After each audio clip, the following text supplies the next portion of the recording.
Kadına asıl ver Hasan. Bakın buraya bakın, benim bakın. Arkanızı dönmeyin. Dönün de bana bakın, bana bakın. Asker diyor, asker gidiyor. Biz sahip çıkamayız. Asker polise sahip çıkamayız. Polis değil çocuklara. Herkes görür.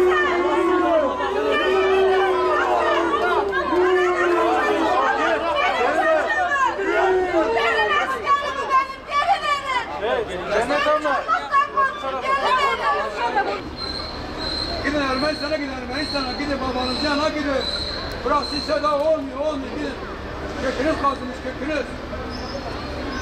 Gidin ha. Ermenistan'a gidin, Ermenistan'a. Burası size yaramıyor.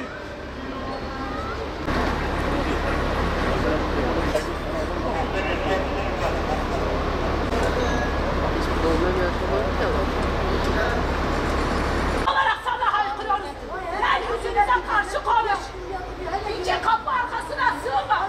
Bak biz göğsümüzü gele gele buradayız. Gel bizimle konuş bakayım. Kahrolsun HDP! Kahrolsun HDP! Kahrolsun HDP! Kahrolsun HDP! Kahrolsun HDP! Kahrolsun HDP! Kahrolsun HDP! Kahrolsun HDP! Kahrolsun HDP! Hele bana bugün araba bin. Çocukları kaldırıp içeriden bomba takıp patlattığını onu gel bize hesabını söyle. Sormaya gelmiş. Zaten meselesi sen o sırtına zihni. Sen Bekir sığını sırtına alarak sen güzel siyaset yaptın. Recep olsun.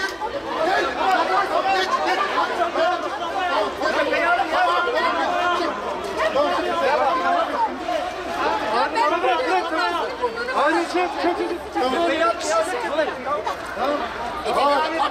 Devam et. Araba burada araba. Araba bilmiyorum. Ya al arabanı getirsin aşağı, tamam oraya mı? Ya aşağı götürecek biz onun için aşağı geçip biz buradan Bu tarafta. ya bırakın ağzını burada bugün kırayım yeter ya. Şöyle geç. Bu tarafta. Kemiği alsın kemik saygısız. Nevzi Hanım hemen şuradan bir ayrılın. Aydınlık diyecekler.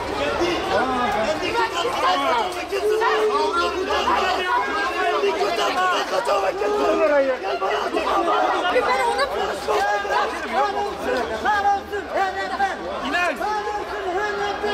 İttirin. Bırakıyoruz, tamam hadi. Kemiği alsın. İt alçak. İnşallah benim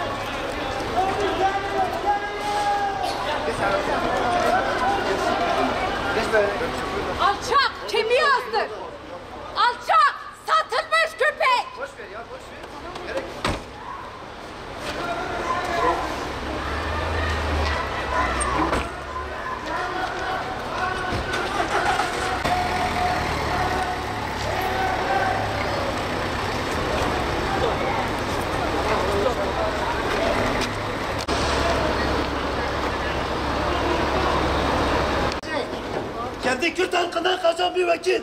Ne bekleyeceksin bu vekilden? Allah sizin o belanızı versin inşallah. Amin. 15 yaşındaki çocukları dağa götürdüğünüzde niye söylemiyorsunuz?